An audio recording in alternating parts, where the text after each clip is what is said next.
Assalamualaikum warahmatullahi wabarakatuh. Perkenalkan, kami dari kelompok 5 akan mempresentasikan tentang detektor gizi dan HPLC. Sebelum masuk ke materi, saya akan mengucapkan terima kasih terlebih dahulu kepada Profesor Dr. Dernan Insinyur Rinaldi Idrus SSI. Berikut anggota kelompok kami yang beranggotakan 3 orang dengan anggota Maulidah Rahmi, saya sendiri Maisyura, dan Nadia Rahmah. Materi yang akan kami bahas pada topik kali ini yaitu Introduction of Chromatography. Kedua, ada gizi dan HPLC yang mencakup pengertian, prinsip, komponen alat, dan perbedaan detektor gizi dan HPLC.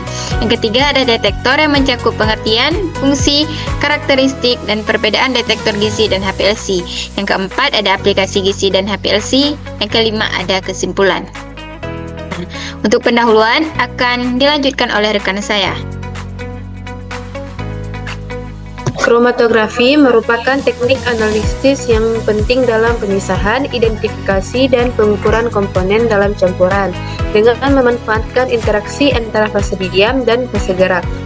Gas kromatografi atau GC dan High Performance Liquid Chromatography atau HPLC adalah dua metode utama yang digunakan, masing-masing efektif untuk senyawa yang dapat dan tidak dapat diuapkan. Penggunaan teknik yang tepat dalam kromatografi sangat krusial untuk mencapai hasil analisis yang akurat dan dapat diandalkan dalam berbagai bidang, termasuk kimia, farmasi, dan lingkungan.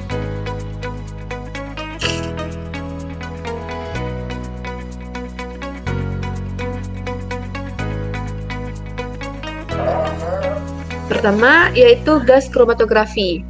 Kromatografi gas merupakan salah satu teknik pemisahan senyawa berdasarkan perbedaan distribusi pergerakan yang terjadi di antara fase gerak dan fase diam untuk pemisahan senyawa yang berada pada larutan. Adapun prinsip kerja dari alat kromatografi gas ini adalah sampel cairan diinjeksikan ke dalam injektor yang nantinya akan diuapkan. Sampel yang sudah diuapkan tersebut kemudian dibawa oleh gas pembawa menuju kolom tempat terjadinya pemisahan. Senyawa dengan titik didih yang lebih tinggi memiliki waktu retensi yang lebih lama dibandingkan dengan senyawa yang memiliki titik didih lebih rendah. Di sini ada komponen-komponen dari kromatografi gas. Nah, komponen-komponen dari kromatografi gas itu terdiri dari yang pertama tangki gas, yaitu gas yang digunakan untuk menggerakkan zat yang akan diidentifikasi melalui GC. Nah, gas ini merupakan gas inert dan memiliki kemurnian yang tinggi seperti helium, nitrogen, dan hidrogen. Kemudian komponen selanjutnya yaitu sistem injeksi sampel yang digunakan untuk mengalirkan sampel ke dalam kolom GC. Kolom GC itu sendiri yaitu tempat terjadinya perpisahan campuran, di mana fase gerak gas akan membawa solid dari ujung kolom sampai ujung detektor. Komponen selanjutnya adalah oven yang digunakan untuk memanaskan kolom pada temperatur tertentu sehingga mempermudah pemisahan komponen sampel. Kelima, ada detektor yang berfungsi sebagai pendeteksi komponen-komponen yang telah dipisahkan dari kolom. Dan yang terakhir adalah recorder yang berfungsi untuk mencetak hasil percobaan yang hasilnya disebut sebagai kromatogram.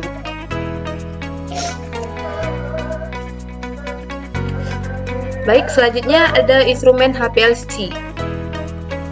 High Performance Liquid Chromatography atau HPLC adalah salah satu instrumen yang dapat dipakai untuk teknik analisis pemisahan secara kualitatif, kuantitatif, pemisahan atau isolasi, dan pemurnian. Adapun prinsipnya yaitu berdasarkan kepolarannya, setiap campuran yang keluar akan terdeteksi dengan detektor dan direkam dalam bentuk kromatogram, di mana jumlah peak menyatakan jumlah komponen, sedangkan luas peak menyatakan konsentrasi komponen dalam campuran. Nah, berikut ada komponen-komponen dari HPLC. Terdiri dari mobile phase atau eluent yang bertindak sebagai pelarut atau solvent. Dia ini sebagai fase gerak dalam HPLC. Jenis pelarut yang digunakan itu tergantung dari tipe pemisahan yang dilakukan. Selanjutnya ada pump yang digunakan untuk menghasilkan tekanan tinggi untuk mengalirkan cairan atau solvent melalui kolom HPLC. Komponen selanjutnya ada injektor yang digunakan untuk memasukkan sampel ke dalam sistem HPLC. Selanjutnya kolom, yaitu tempat terjadinya pemisahan senyawa-senyawa. Kemudian detektor yang mendeteksi senyawa-senyawa yang keluar dari kolom kromatografi. Dan yang terakhir adalah recorder yang menghasilkan tampilan yang diperoleh dari hasil analisis melalui komputer dan bentuk kromatogram. Nah, berikut ada perbedaan instrumen GC dan HPLC.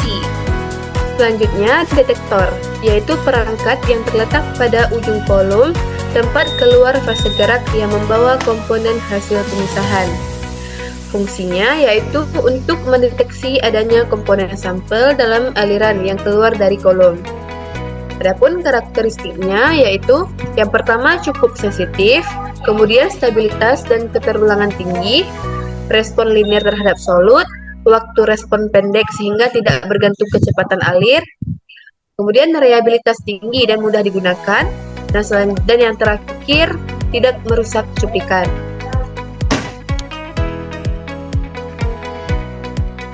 Adapun perbedaan detektor GC dan HPLC, dapat dilihat bahwa pada instrumen GC ada 4 jenis detektor, yaitu detektor FID, detektor TCD, detektor penangkap elektron, dan yang terakhir detektor MS.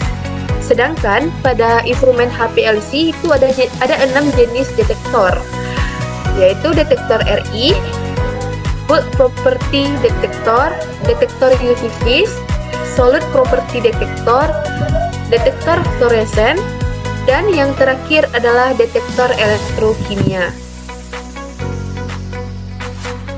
Selanjutnya akan dijelaskan oleh kawan saya. Nah, di sini saya akan menjelaskan tentang detektor GC. Nah, detektor GC itu yang pertama terdiri dari detektor FID atau Flame Ionization Detector. Nah, FID adalah detektor universal yang merupakan detektor GC yang paling umum untuk mendeteksi senyawa organik atau hidrokarbon. Karena sensitivitasnya yang tinggi terhadap senyawa yang mengandung karbon. Prinsip FID adalah ionisasi senyawa organik melalui pembakaran senyawa tersebut dalam nyala udara hidrogen. Sampel gas selanjutnya dalam nyala hidrogen dan hidrokarbon yang berasal dari sampel diionisasi oleh nyala api dan kemudian diekstraksi dengan medan listrik. Hasil dari proses ini adalah arus listrik yang dihasilkan sama dengan total kandungan karbon dalam sampel. Nah, yang kedua ada detektor TCD atau Thermal Conductivity Detector. Nah, TCD adalah salah satu detektor paling awal yang dikembangkan untuk GC. TCD juga dikenal sebagai katarometer atau detektor kawat panas. TCD merupakan detektor universal yang memberikan respon terhadap semua analit yang memiliki konduktivitas termal dan kapasitas panas berbeda dari gas pembawa. TCD merespon konduktivitas termal sehingga sangat sensitif terhadap laju aliran. Prinsip dasar TCD adalah mendeteksi sifat konduktivitas termal antara gas pembawa dan sampel dengan memantau perubahan konduktivitas listrik filamen. Dan selanjutnya ada detektor penangkap elektron atau ECD. Nah, ECD juga dikenal sebagai detektor afilitas elektron atau detektor serapan elektron. Adalah detektor konsentrasi, sensitif, dan spesifik. ECD digunakan untuk mendeteksi senyawa afin elektron.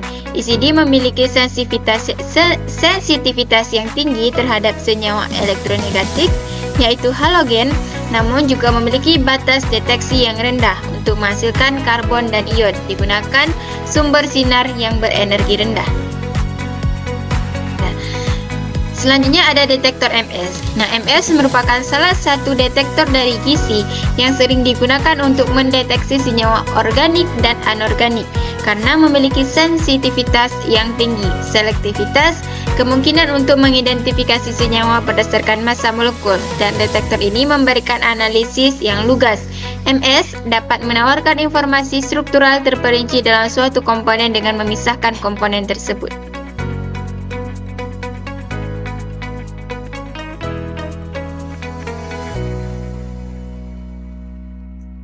Baik, selanjutnya saya akan menjelaskan tentang detektor HPLC. Yang pertama, detektor RI.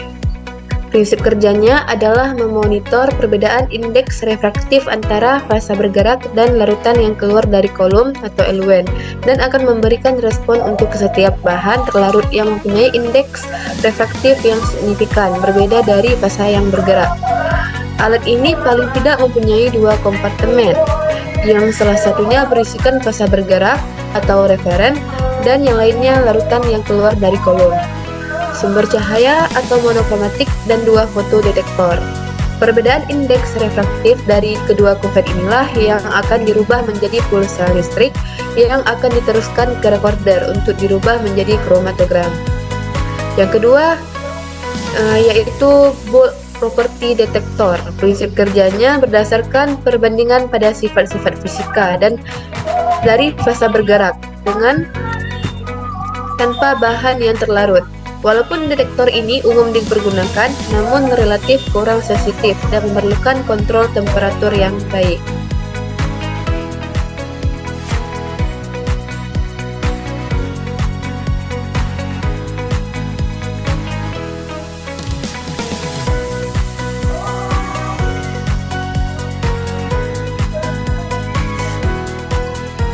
Selanjutnya, detektor UV phase. Detektor ini bekerja sangat selektif untuk setiap senyawa, sehingga dalam analisis senyawa-senyawa yang mempunyai panjang gelombang berbeda, sangat sulit untuk diprediksikan golongan senyawanya. Detektor UV phase dapat dibagi atas 3 kategori, yaitu panjang gelombang tetap, panjang gelombang yang bisa dirubah-rubah, dan panjang gelombang otomatis. Selanjutnya, Solid Property Detector. Detektor ini erat hubungannya dengan sifat-sifat dari bahan-bahan cuplikan atau analisis yang tidak diperlihatkan oleh fasa bergerak. Detektor ini memiliki sensitivitas yang tinggi dan dapat memberikan sinyal untuk sampel dalam jumlah relatif kecil atau nanogram. Ada beberapa macam detektor tipe ini yang dikembangkan antara lain detektor absorbansi atau UV phase, fluoresen, dan elektrokimia.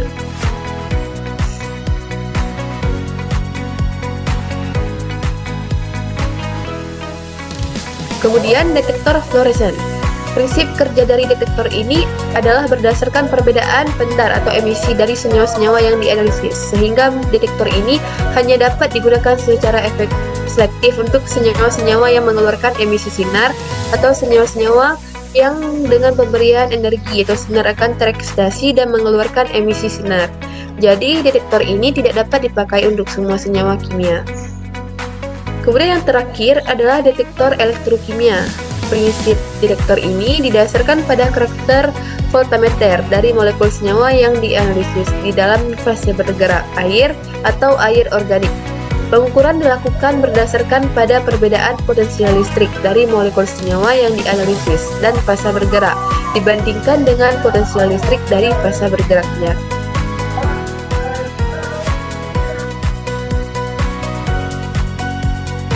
Selanjutnya saya akan menjelaskan tentang aplikasi GISI dan HPLC. Yang pertama itu ada aplikasi GISI, dapat diaplikasikan pada analisa lingkungan, analisis tumpahan minyak, kontrol kualitas industri kimia, analisis minyak atsiri dan wewangian, dan analisis ilmu forensik.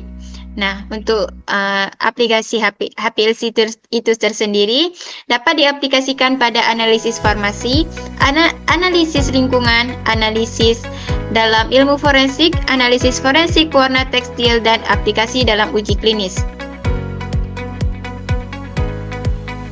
Nah, untuk kesimpulannya, detektor GISI ada 4 jenis, sedangkan detektor HPLC ada 6 jenis. Nah, detektor GISI yaitu detektor FID atau Flame Ionization Detector, detektor TCD atau Thermal Conductivity Detector, detektor penangkap elektron atau ECD, dan detektor MS. Nah, jenis-jenis detektor HPLC yaitu detektor RI atau Differential Refractometer, Bulk Property Detector, detektor UV phase atau Ultraviolet Visible, Solid Property Detector, detektor fluorescence, dan detektor elektrokimia atau amperometrik.